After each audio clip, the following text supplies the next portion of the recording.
Vous écoutez Négatif. Je suis Sophie Le Tourneur et j'ai réalisé un film qui s'appelle Voyage en Italie, dans lequel je joue avec Philippe Catherine. Bonjour Sophie Le Tourneur. Bonjour Thibaut. Votre dernier film en date, Voyage en Italie, au pluriel, sort au cinéma le 29 mars 2023. En plus de l'avoir réalisé, vous y incarnez Sophie, cinéaste parisienne en petite crise dans son couple parisien, ce qui vous conduit avec Philippe Catherine, qui joue Jean-Phi, à partir en Italie, plus précisément en Sicile, pour tenter de se sauver. Faut-il rendre le quotidien extraordinaire ou chercher l'extraordinaire ailleurs? Vous signez un film aux multiples couches, puisque vous l'avez écrit à partir de votre propre expérience, pour faire de l'autobiographie une autodérision, et la rejouer dans une comédie quasi-documentaire sous forme de road movie romantique, voire en fait anti-romantique, ou peut-être aromantique. Oui. Alors, avant de partir en Italie, un petit détour. Comme le notaient les Cahiers du cinéma dans leur numéro de décembre 2022, Voyage en Italie est le premier film que vous autoproduisez avec votre société de production que vous avez créée avec Camille Janté, Tournefilm. D'ordinaire, les questions de production sont un peu laissées de côté dans les interviews, mais il me semble que dans le cas de votre film, ce choix original de comment et avec quoi se fabrique le film, donc il fait de sa forme, est important. Est-ce que vous avez pensé de concert la création de votre société et la création de ce film ? Non, je ne l'ai pas pensé de concert. En plus, ce film, j'ai commencé à l'écrire en 2016, donc avant de tourner Énorme. Et je l'ai pensé comme une trilogie, parce que c'est un ensemble de 3 films. Thématique. Oui, avec les mêmes personnages. Après, chaque film sera très différent. Et c'est vrai qu'au début, je n'avais pas pensé forcément créer ma boîte, mais ça s'est présenté comme ça. Et finalement, pour ce film-là, c'était la bonne option. Pour les 2 autres films, j'espère pouvoir les faire en copro. Mais le fait d'avoir mené le projet de A à Z toute seule, déjà, ça m'a appris beaucoup de choses. Et en plus, ça peut me donner aussi une légitimité où au moins on peut me faire confiance pour des copros où je pourrais plus facilement travailler à ma façon, parce que finalement les questions de production, d'écriture sont tellement particulières qu'elles ne rentrent pas vraiment dans des cases, et donc je suis toujours obligée de les adapter d'une certaine façon, et le fait de les faire moi, enfin de gérer la fabrication moi-même, c'est quand même beaucoup plus simple. Mais par contre, c'est vrai que je trouve ça bien d'être en copro quand même, pour avoir déjà un dialogue avec un producteur et puis pour me sentir aussi moins seule dans le travail. Parce que déjà, en tant qu'artiste, on est souvent assez seul, même si on est très entouré. Mais là, oui, j'avoue que par moment, je serais bien passée prendre un café à la boîte de prod. Et puis, voilà. Après, au niveau de la fabrication même, j'ai pas vraiment eu de problème. C'est plus ce qu'il y a autour de la fabrication et toutes les questions de financement, de mondanité, on peut dire aussi, enfin tout ce qui est lié au milieu, d'être dans le milieu, de voir les bonnes personnes, etc. Même en ce qui concerne la distribution, la sortie, enfin tout quoi. Ça, c'est pas mon truc du tout. Et je pense que c'est bien que je travaille avec quelqu'un qui se charge de ça, parce que moi, je crois pas que j'ai les outils. Est-ce que vous avez pu vous extraire de certaines contraintes, malgré un budget 2 fois moins élevé que sur votre précédent film, en vous autoproduisant ? Oui, je pense que ma façon de produire, à ma façon, ça coûte moins cher. Parce que c'est de l'artisanat, finalement. Donc là, j'ai tourné chez moi, j'ai tourné avec mes habits, j'ai fait à la fois la déco, les costumes, enfin même si je fais pas ça toute seule, je fais ça avec mes assistants, mais disons que je cherche pas à reproduire une hiérarchie ou une organisation de la structure d'une équipe qui serait classique. Donc évidemment, ça coûte moins cher. Dans la construction plutôt dans la réunion de votre équipe de tournage, vous avez vraiment pris uniquement le minimum nécessaire pour ce qui était nécessaire pour votre film, en fait. Ouais. Oui, le minimum. Après, c'était aussi le cas finalement pour Énorme. On n'était pas nombreux, on était 6 ou 7 dans l'équipe. Mais j'ai pas fait le film d'une façon très différente, en fait. J'aime pas les grosses équipes. Parce que dès qu'on a une grosse équipe, on est obligé d'être dans un fonctionnement qui est hiérarchique et pyramidal. Voilà, c'est ça. Moi, c'est pas du tout ma façon de fonctionner. C'est pas ma façon de communiquer non plus. Voilà, j'aime l'idée de la troupe. J'aime l'idée qu'on fait un film ensemble et qu'on n'est pas en train d'exercer un métier. Donc, je passe un peu mon temps à déprofessionnaliser finalement. Le tournage, déprofessionnaliser la post-prod, enfin tout, de chercher d'autres façons de fonctionner pour vraiment coller à l'esthétique du film et au processus de création du film, qui est différent à chaque fois en plus. Donc moi, ça me convient bien.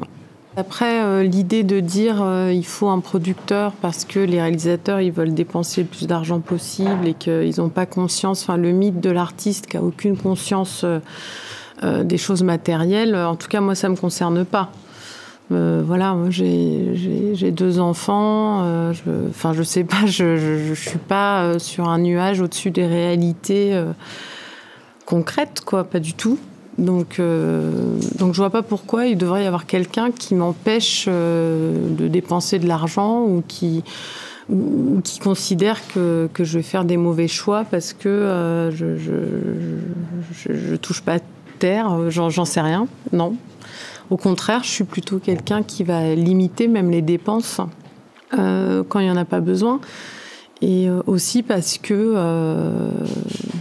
je pense qu'il y a un plaisir du jeu, quoi, du jeu de retrouver quelque chose presque d'enfantin et quasiment de pas considérer ça comme un métier, comme quelque chose qui fait partie de l'économie. Moi, pour prendre du plaisir à faire des choses avec les gens, il faut pas que je me dise cette personne, elle est là juste pour faire ses heures. Cette personne, elle est là parce qu'on se comprend, parce qu'ensemble, on a une vision de ce film qu'on a envie de faire ensemble et on prend du plaisir à le faire, même si des fois c'est dur, même si on travaille beaucoup, même s'il y a une rigueur. Mais ça n'a rien à voir avec le professionnel, entre guillemets, quoi. Enfin, y a des gens qui se considèrent, enfin, qui sont dans une approche très professionnelle de ce qu'ils font, mais c'est pas pour ça qu'ils font bien leur travail, hein. Donc voilà. Moi, en tout cas, mon plaisir, il est dans l'illusion aussi, que c'est peut-être aussi une illusion parfois, mais que les gens sont pas là pour juste faire leurs heures et qu'on est en train de faire quelque chose qui est au-delà de ça, quoi.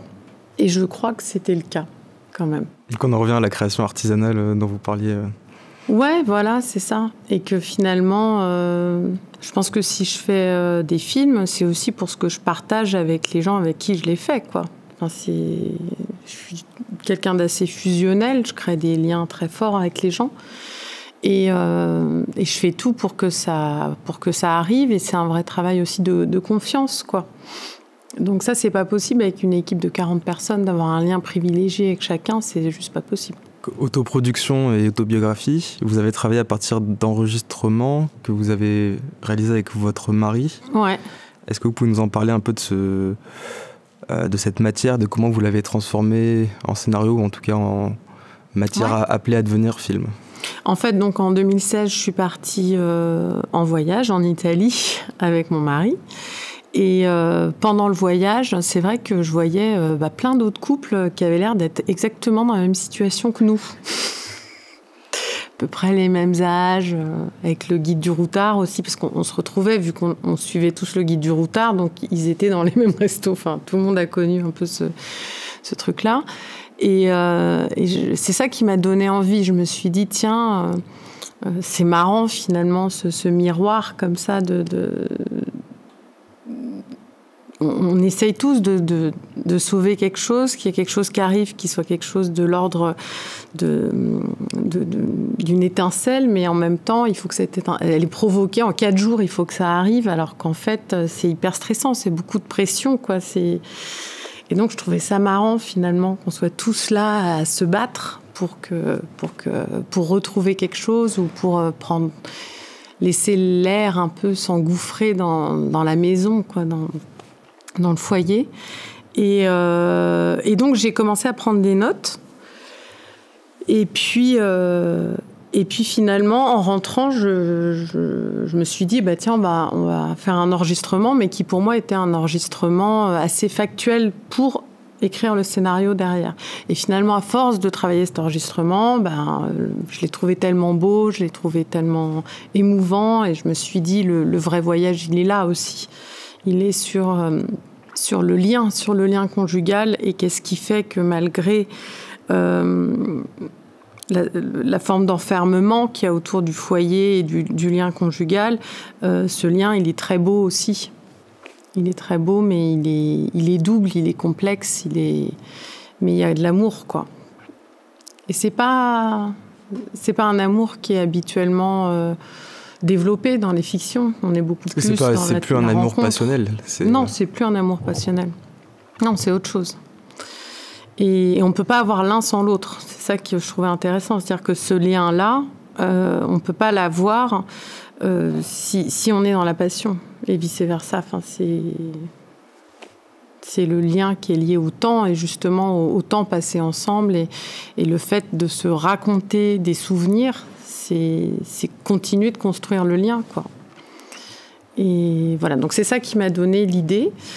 Vous avez fait ces enregistrements dans le but de faire un film, ou c'était... Ouais, dans le but de faire un film. Ouais. Bah après, c'est des choses que j'avais déjà fait avec les coquillettes, avec le marin masqué.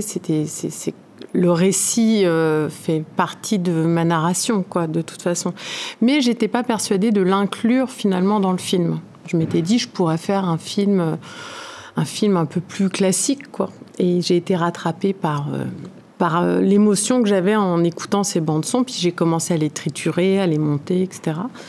Et c'est pour ça que c'est aussi resté dans le film. Et finalement, je pense que cette bascule dans le film, c'est le moment où ça se retourne. C'est-à-dire, on se dit, oh là là, dis donc, c'est dur d'être un vieux couple. Et en même temps, quand on raconte, et la tendresse et l'amour qu'il y a à ce moment-là, c'est plus noir ou blanc, quoi. C'est ça que... Et après, pour tous les autres dialogues du film, j'ai fait des impros, comme je fais un peu d'habitude. Disons que pour écrire les dialogues, je travaille jamais toute seule devant ma feuille. Je fais des impros, des fois avec des gens différents, des fois avec la même personne, ça dépend. Et puis, je rassemble tout ça et je monte les bandes-sons sur Pro Tools, voilà, qui étaient en fait les bandes-sons qu'on avait dans les oreilles, parce qu'on avait des oreillettes avec Philippe pendant tout le film. Donc, on avait la bande-son des dialogues montée et définitive dans les oreilles. Donc tout était vraiment réglé comme du papier à musique. Il y avait très peu en fait d'improvisation. Il n'y a pas d'improvisation, non, du tout. Pas du tout. Dans le film, non, absolument pas, mais rien du tout. Parce qu'en plus, après avoir monté ces bandes son, on a fait une première fois le voyage avec ma co-scénariste Laetitia Goffi et mon assistant François Labarthe. Ce que vous appelez la maquette. Et voilà, on a fait la maquette. Et donc on a fait le film une première fois. Et donc c'était vraiment après. Ça c'est assez particulier de pas seulement faire une répétition, mais de la filmer et de la monter et d'en faire, d'en créer déjà un premier objet. Un premier objet, ouais, tout à fait. Puis c'est vrai que ça permet à la fois de faire des repérages, à la fois de voir ce qui est trop long, pas trop long en le montant. Donc encore de dégraisser le film. Et puis c'est une façon aussi pour moi d'être dans un rapport au cadre et de sentir une première fois le cadre. En plus là, j'étais dans l'image. Donc ça me permet de maîtriser et d'être très précise en fait sur ce qui est demandé. Par exemple, les zooms dans le film et tout ça, c'est des trucs que j'ai fait dans la maquette. Donc en fait, c'est un rapport instinctif finalement à la scène et au décor, mais que j'ai moi, puis après je demande à ce qu'on le fasse, quoi. C'est comme un brouillon, une esquisse. Une esquisse, ouais. Est-ce que c'était évident pour vous d'être actrice de votre propre histoire ? Évident, non. Parce qu'après, c'est vrai qu'au montage et tout, en plus je l'ai monté toute seule, j'en avais un peu marre de me voir et puis tout ça. Enfin, c'est jamais très facile. Après, c'était quand même plus simple. Voilà, que je joue dans le film, déjà parce que c'est ma voix. Même dans ce système d'oreillettes, je connaissais déjà tous les dialogues par cœur, donc c'était quand même plus simple. Et puis, c'est Laetitia Goffi, donc ma co-scénariste, qui a fait quasiment tous les films avec moi, donc qui joue dans Le Marin Masqué aussi, qui m'a poussée à jouer dedans. Est-ce que vous auriez pu confier le rôle à une autre ? On peut toujours, hein. Après, je sais pas, je l'ai pas fait en tout cas. Enfin, j'ai même pas essayé de trouver quelqu'un d'autre. Par contre, ce n'est pas votre mari qui joue. Pourquoi Philippe Catherine ? Alors Philippe, depuis 2016, quand j'ai eu l'idée, j'avais envie de le faire jouer, déjà parce que je l'adore en tant qu'artiste, quoi. Et je trouve qu'il y a des... Je sentais qu'on était proches sur des trucs, sur un rapport au trivial, au sérieux, au détail. Voilà. Puis qui m'inspire, en fait. J'avais envie de le filmer, quoi. Donc ça, c'est pas tous les jours. Est-ce que vous lui avez donné un scénario ou est-ce qu'il a eu seulement les dialogues dans l'oreillette ? Il y avait un scénario, mais je ne sais pas s'il l'a lu. Donc il a peut-être découvert... Ouais, je pense qu'il aimait bien être dans ce rapport un peu à l'aveugle, comme ça. Ça, tous les acteurs ne le feraient pas. Hein. Ça, c'est sûr.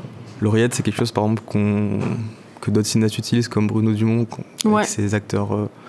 qui sont pas professionnels, entre guillemets. J'ai lu aussi que sur Pacifiction... Albert Serra le faisait aussi. Ouais, alors que Magimel est quand même professionnel. Est-ce que vous avez regardé les rushs que vous tourniez chaque jour ?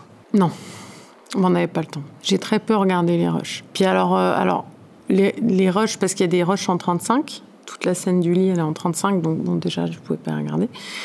Et puis, en Italie, c'était... on travaillait énormément, en fait. Hein. C'était quasiment du tourné vécu. Donc, si on devait en plus regarder les rushs le soir, c'était... Et puis, il y avait 2 caméras. Non, c'était pas possible. Non. Donc, à l'image, vous avez été accompagné par Jonathan Egbourg et Cyril Hubert, respectivement directeur de la photo et assistant opérateur, même si peut-être sur ce film, ils avaient... peut-être moins hiérarchique, vous nous direz. Nous les avions tous deux reçus dans notre émission pour de grands entretiens. Peut-être au cœur de l'esthétique de votre image, il y a ce choix de petites caméras. Comment est-ce que vous en avez discuté avec votre équipe pour penser ce découpage ? Ouais, vu que je voulais tourner les choses avoir à la fois quelque chose de très préparé au niveau de notre jeu avec pas du tout d'impro et qu'en même temps je voulais que tous les décors soient des décors documentaires, c'est-à-dire qu'on prend un bateau, on prend vraiment le bateau, on loue pas un bateau, etc. Donc... Dans l'avion pareil. Comment ? L'avion pareil. Ouais. Il y a des choses, je sais pas s'il faut le dire, mais bon, voilà. Tout n'est pas dans les règles. Mais oui, ça faisait partie du truc, quoi. Donc, il fallait des caméras discrètes, légères. À la base, au tout début, je voulais faire un peu comme dans Le Marin ou dans Les Coquillettes, c'est-à-dire pour vraiment être le plus léger possible, qu'il n'y ait pas de son, qu'on fasse tout en post-synchro. Mais finalement, Charlotte a fait un boulot assez dingue. Elle est partie toute seule d'ailleurs, donc elle a géré et la prise de son avec les HF et tout, et les oreillettes. Donc, c'est-à-dire qu'elle envoyait les répliques. Ouais. Enfin, les répliques, la bande-son, en tout cas. Enfin, c'était tout d'un bloc, quoi. Fallait pas se louper, quoi. C'était... Voilà. Mais oui, pour les caméras, on a fait plein d'essais sur des petites caméras. Puis surtout, moi, je voulais, comme vers la fin, il y a des allers-retours entre le 35 et l'image numérique, dans le caméscope, voilà. Je voulais qu'il y ait quand même une différence assez nette. Donc, on a choisi aussi la caméra en fonction de ça. Et je voulais pas que ça fasse vintage, que ce soit trop joli. Je voulais une image assez arty, entre guillemets, quelque chose de surréel. C'est ça que je voulais. Donc, surréel. Ouais, un peu comme ou d'hyper réel, quoi. Oui, un peu comme l'hyper-réalisme en peinture, par exemple. C'est-à-dire que ce soit tellement net que c'est presque faux, quoi. Donc on a travaillé ça avec Yov aussi. Après, on a donné un côté avec l'étalonneur pour que dans ces scènes très quotidiennes, il y ait quelque chose de presque un peu bizarre, un peu irréel, qui est ce mélange-là, quoi. Sur le découpage, il y a des fois des séquences qui sont découpées peut-être de façon un peu plus classique, académique, et des choix des fois de cadre ou de zoom, quoi. dont vous parlez qui sont assez originaux, qu'on a peu l'habitude de voir. Des raccords aussi que vous avez pu faire au montage, peut-être penser dès le tournage de votre maquette. Ouais. Quel était le dialogue avec votre équipe à l'image sur ce découpage pour trouver les cadres chaque jour sur le tournage? Il y avait la maquette. Donc, vous avez vraiment suivi la maquette Ouais, on a suivi la maquette. Après, il y avait 2 caméras. Donc ça, c'était aussi quelque chose qu'il a fallu réadapter par moment parce que moi, des fois, je voulais des plans larges et on était un peu limité par le côté 2 caméras parce que sinon, il y avait l'autre caméra dans le champ. Mais bon, sinon, on a quand même suivi beaucoup la maquette. C'était l'intérêt de cette maquette aussi. Enfin, c'est le storyboard quoi, du film. Un storyboard filmé. Ouais, voilà, c'est ça, le storyboard filmé dans les lieux. Un truc. À propos de l'étalonnage, donc vous avez fait avec Yov Moore, ouais. Que nos auditeurs connaissent bien aussi, puisqu'on a longuement parlé de sa vision des couleurs et du métier de coloriste. Est-ce que vous aimez vous impliquer dans ces phases de création qui touchent plus aux détails, avec là, tout ce que vous avez dit sur les couleurs, les textures qui peuvent être modifiées, altérées, magnifiées, ou encore dégradées peut-être? Ah oui, de toute façon, en post-prod, moi, je suis là tout le temps. J'adore, donc je suis là au mix, au montage son, tous les jours. En fait, je suis là tout le temps, toutes les étapes. Vous avez fait le montage toute seule? Ouais, avec Laetitia, donc avec ma co-scénariste. Et puis à la fin, il y a Thomas Glaser qui m'a aidé un peu sur la fin. Mais sinon, je l'ai fait toute seule. Est-ce que vous arrivez à garder un recul sachant que vous avez fait en fait quasiment tout sur le film, du scénario, vous avez joué dedans, vous avez réalisé, vous avez fait la maquette. Au niveau du montage, parce que des fois on parle avec des cinéastes qui nous disent alors moi le montage je peux pas y arriver directement, j'ai besoin que quelqu'un fasse une première ébauche. Je comprends. Après, c'est un film de collage aussi.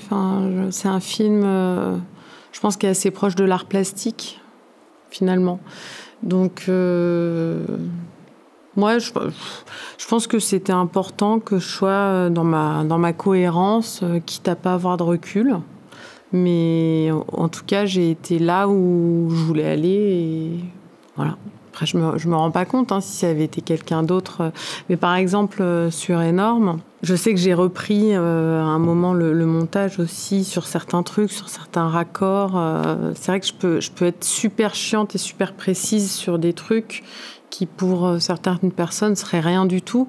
Et qui, pour moi, peut-être encore parce que je viens des arts plastiques et pas j'ai pas un rapport à la narration ou à la fiction. Enfin, c'est pas ça qui est primordial, en fait, moi, dans mon approche du montage et dans mon approche de l'écriture. Donc, c'est vraiment les détails. Donc, je peux vraiment être là à dire non, 1 image, 2 images. Puis, j'essaye des choses aussi. Parce que là, vous touchez vraiment le logiciel. Vous n'avez pas d'assistant ou d'assistante. Non. Dans ce rapport toujours artisanal et presque vraiment manuel. Puis même les bandes son, c'est moi qui les monte. Donc à partir du moment où je suis à la milliseconde près dans le montage des bandes son, du rythme des dialogues qu'on doit refaire avec l'oreillette et tout, si tout d'un coup c'est quelqu'un d'autre qui va décider de la durée d'un raccord, en fait, je trouve que c'est pas très cohérent parce que j'ai la musique dans la tête en fait, je pense. Enfin, j'ai le film dans la tête. Après, évidemment qu'il y a eu des moments où j'ai montré à des gens, qu'il y a eu des avis très, très importants. Par exemple, mon frère, à qui j'ai montré le film. Et il y a tout le début. Je trouvais que c'était trop long. En fait, le film était trop long. Et je trouvais ça important de faire un film court, enfin, d'une heure et demie. Je trouvais ça bien. Il faisait combien de temps au départ ? Bon, il faisait 3 heures. Au début, il faisait 3 heures quand tout était monté, hein. Mais voilà, donc c'est vrai que je pense qu'il y a eu quand même des avis extérieurs où on dit non, là, il faut que tu commences par la scène du bus, enfin des trucs comme ça pour que le film tienne, puis d'un coup, le film est là, puis on arrête. Et du coup, est-ce que cette forme finale du film, elle était proche de la forme de la maquette montée ? La maquette était longue aussi, hein. La maquette, il y avait toutes les scènes du film, donc c'était hyper long. Ouais. Je pense que la maquette montée, faudrait que je la re-regarde. Hein. Je l'ai pas revue, mais oui, je pense que c'est proche. C'est proche. Tout est très resserré, par contre. Il y a des scènes qu'on sautait. Il il y avait peut-être trop de répétitions. Enfin, il fallait qu'il reste des répétitions, mais pas trop. Voilà. Mais finalement, le montage a été assez rapide. Enfin, je pense janvier, février. Ouais, 4 mois, quoi. Puis il y avait beaucoup de rush, parce que comme il y avait deux caméras... Vous avez tout regardé? Ah bah oui, j'ai tout regardé. Ah oui, bah oui, quand même, ouais. Non, mais c'était... moi, j'adore le montage. Et d'ailleurs, c'est comme ça que j'ai commencé, moi, à travailler. Quand je suis sortie des Arts Déco, j'étais monteuse. Donc c'est pour ça que je connais Avid et tout. Et Pro Tools. Et donc voilà. Mais c'est vrai que quand on sait, il peut y avoir une approche plastique et instinctive du montage. Et ça, c'est comme quand on dessine ou, enfin, c'est en faisant, c'est en étant dans la matière qu'on trouve des choses. En fait, tout n'est pas théorique. En fait, il y a un rapport très empirique. Ouais. C'est de faire une coupe, d'essayer plusieurs raccords. Des fois, il y a des trucs par hasard aussi qui arrivent, qui marchent super. Vous faites une erreur pour placer un plan et ça marche. Voilà, ou un calage de musique, qui est un peu là par hasard, puis après on en essaye plein, puis en fait c'était le premier qui était bien. Puis c'est vrai que j'aime bien quand même les musiques, il y a plein de musiques que j'ai trouvées sur Internet, dans des tutos. Par exemple, j'adore regarder des tutos de gens qui font des reprises avec un ukulélé ou des trucs comme ça. Donc, il y a des musiques dans le film, c'est pas du tout des professionnels qui les ont fait. Et j'ai essayé de travailler avec des compositeurs et tout, mais tout de suite, c'était plus un collage. C'était plus un film collage. Ça devenait de la fiction. Et comme ça devenait de la fiction classique, on n'attendait plus les mêmes choses du film. On attendait des événements, on attendait un dénouement, des trucs comme ça. Alors que je pense que ce film, en tout cas, la trilogie, c'est une trilogie sur le couple, mais c'est aussi une trilogie sur le récit et la narration. Et par exemple, donc le deuxième volet est encore plus expérimental. Et le troisième volet, là, c'est carrément un producteur qui me dit « Non, mais là... tout le monde s'en fout, t'as fait aucune entrée. » Moi, je pense que ça va être le cas. Mais... voilà. C'est pas ça qu'attendent les gens. Les gens, ils veulent de la fiction, quoi. Et là, vous n'avez pas fait de fiction? Pour moi, non. Là, pour moi... Enfin, si, c'est de la fiction, mais c'est pas la fiction telle qu'on l'a construite aujourd'hui. C'est pas la norme. Non, c'est pas la norme. Et donc, le troisième volet, ce sera...